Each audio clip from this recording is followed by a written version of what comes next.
刚才我在经过这里的时候，就发现在这一大片的荒草地上面，有许多废弃的建筑。而你看，在我旁边的这栋古老的建筑，又显得格外的突出。它就在这一片废弃的建筑之间。我现在就走在它的旁边，不知道大家从空拍机上面能否看得出来，它不仅古老，而且规模还比较的庞大。我不知道这是哪一个大户人家或地主人家的豪宅。我感觉围着走一圈啊，都要不少的时间。你看前面应该就是它的大门，走，去看一下。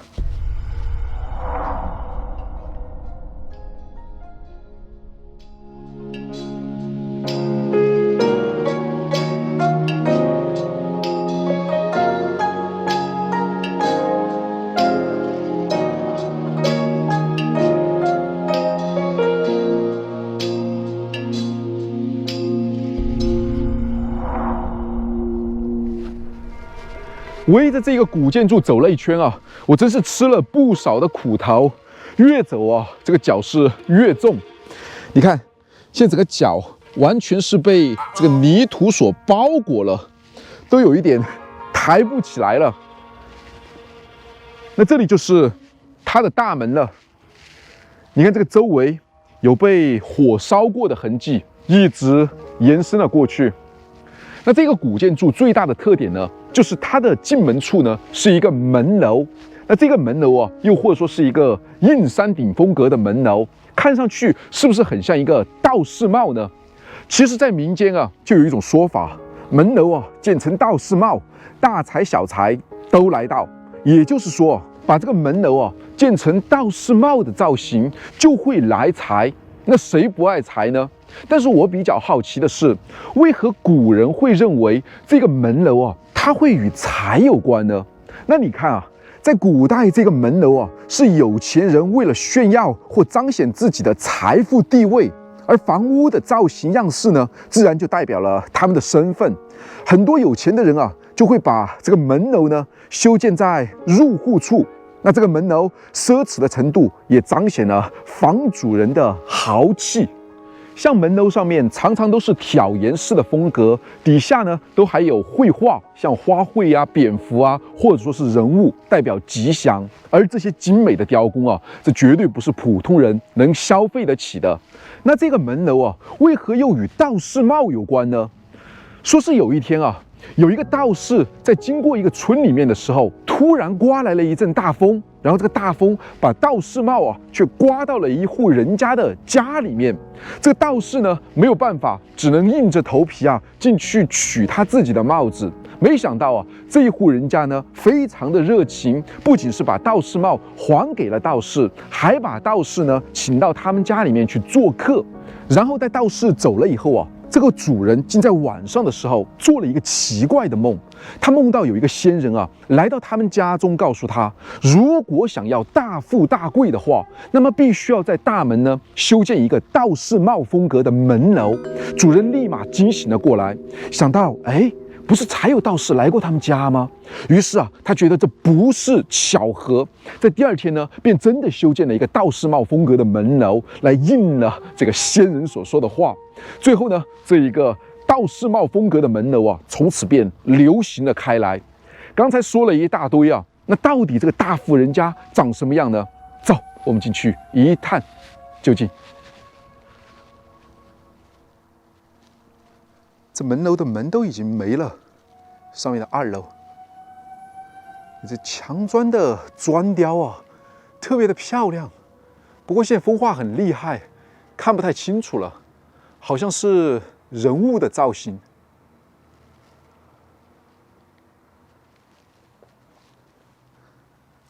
砖掉落的一地都是，从上面这里掉落的。木质的屋檐。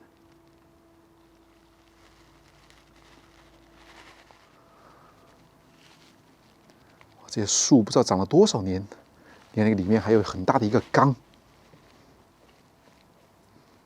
哇哦，全是枯树。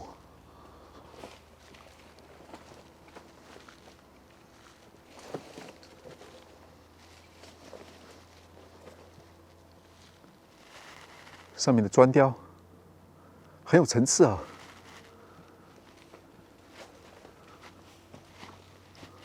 哇哦，你看这个屋顶上面啊，很粗大的这个木桩啊，这个屋梁全是木质的结构，特别的漂亮。墙都已经塌了。你看这个中庭啊，现在已经是枯萎的杂草啊，把路都已经挡完了。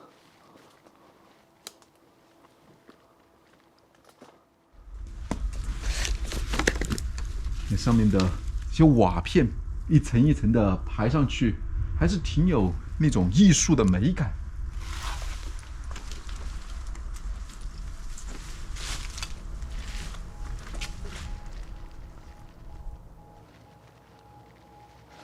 这边的屋顶都已经坍塌了。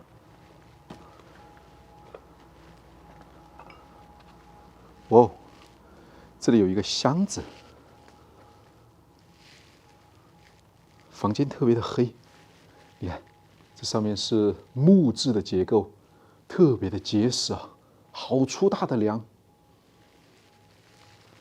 下面有很多的砖呢，全部都被掀开了，而且你看。这里还有很多的洞，这里也有一个，这是在挖人家的墙角吗？非常的深，你看，是有过来探宝吧？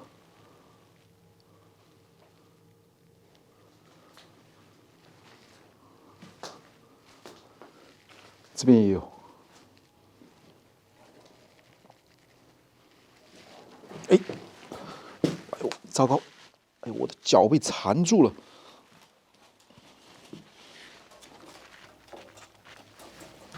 哇，什么玩意儿？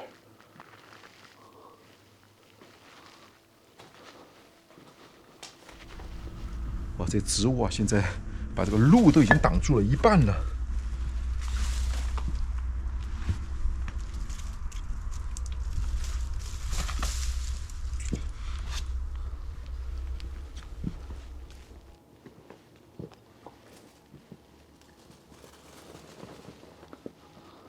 哦，老人鞋，这还有个热水袋，中电。你看，这里还有一个碗，是不是特别的古老？屋顶都已经坍塌了。那以前这个门啊，特别的矮，我必须要蹲着身子才能过去。你说是以前的人本来就很矮，还是他们一定要这样蹲着身子进去呢？这里面啊，空气不太好，都是席子，上面掉落下来的，仍然是木质的梁，然后用砖来切的墙。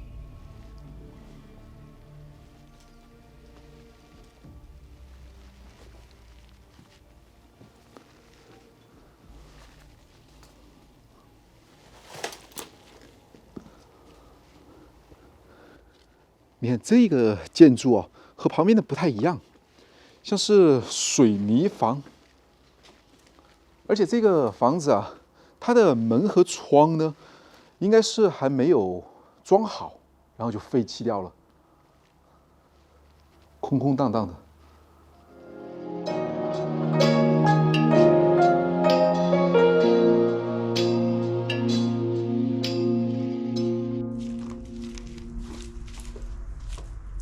哦，这边的结构啊，还有一点复杂，去这边看一看。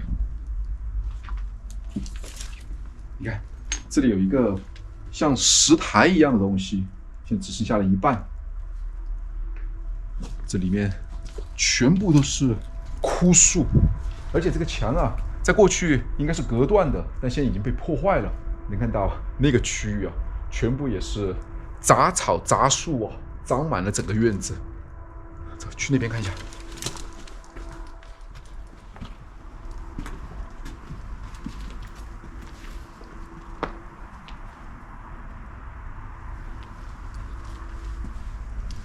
哇，这房间好大的风啊！门都是相通的，哇，你在上面，好粗大的木梁，应该是有楼层可以通上去。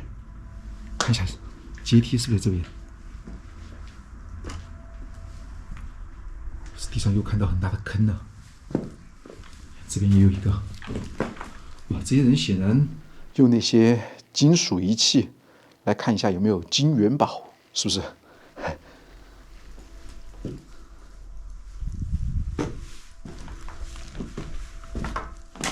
哇哦！你看这个区域，非常的深啊，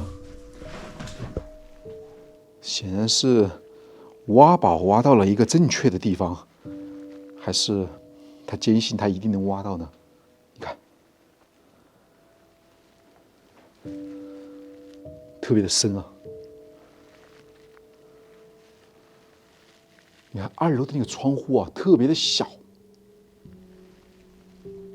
这又不是观察敌情，为什么以前2楼的窗户会这么小呢？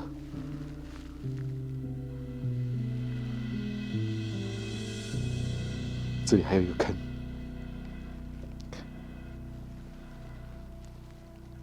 这一气之下一顿狂挖，结果什么都没挖到。哇，这里还不太好下去啊！哇，这刚才的那个门楼，你看，这中庭的一个门楼，你看这个门楼就要和开始大门的那个门楼有一些区别了。这个就是一个瓦屋吧，下面有一个门。好，这个门楼虽然它不像刚才我们看到大门的那个门楼啊，还有砖雕，但是呢，在这样的地方有这样的一个遮风避雨的东西，还是蛮小巧别致的。哦，这里通出去就到刚才我们看到的那个石头桌子了，原来是连通的。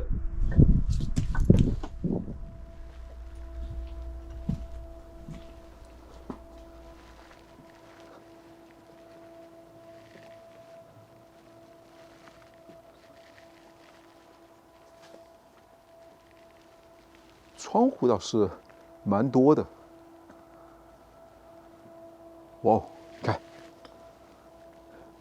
这里面有一个席蒙斯，不过现在已经烂成了一堆铁。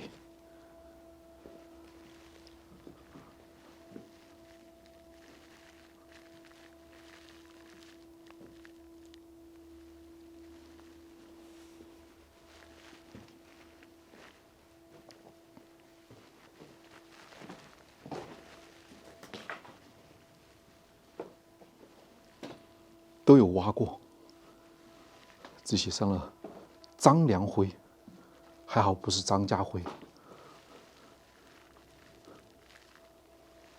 是张家辉的话就奇怪了。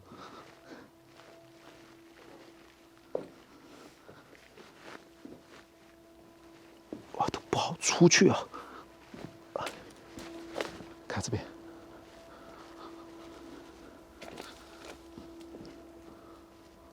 哇哦！你看，粗大的木条，而且啊，还有木质的隔板。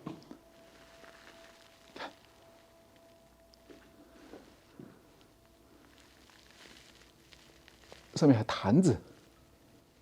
你知道那个2楼是做什么用的吗？我估计以前应该是储藏粮食用的，一些生禽啊、家犬啊，然后或者说他们的粮食啊，就放在2楼，1楼呢就是住宿，乱七八糟的。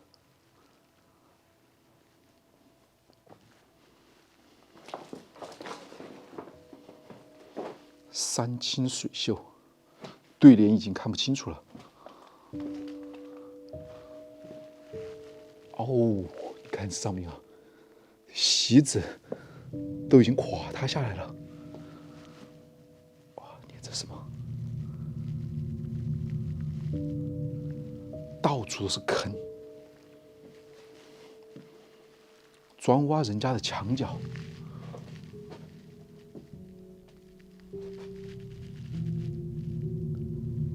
席子，我感觉随时都会掉下来。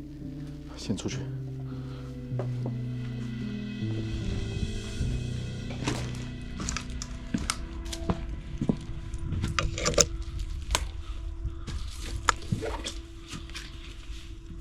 哇哦！你看，这个梁柱上面啊，竟然还有一根绳子。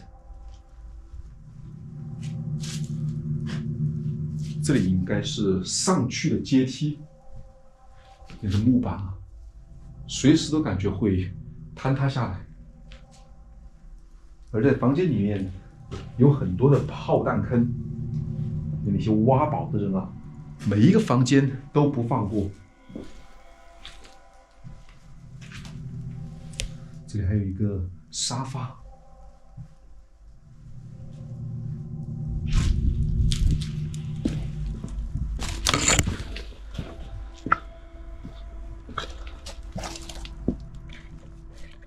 挺深的一个过道，一直从大门啊延伸到了最后面。里面的建筑布局其实还挺有讲究的。不过如今啊，已经是这样的一番景象，人去楼空。在过去呢，可以说是人来人往，车水马龙。但是现在呢，方圆啊几里路这样看过去，全部都是一片荒凉的景象，或者说是废弃的建筑。而这些古老的建筑哦，同样也贴上了红色的危房，等待它的也许就只有岁月的洗礼，或者说是倒塌的命运吧。我觉得真是蛮可惜的。好吧，那这个古老的建筑呢，也就是这样了。那我是阿生，我的旅行啊又将继续。那我们下期再见。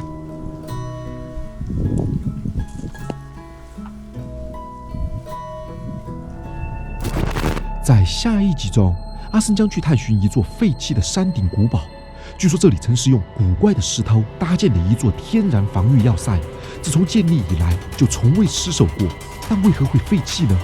阿生在探寻中又会有什么新的发现呢？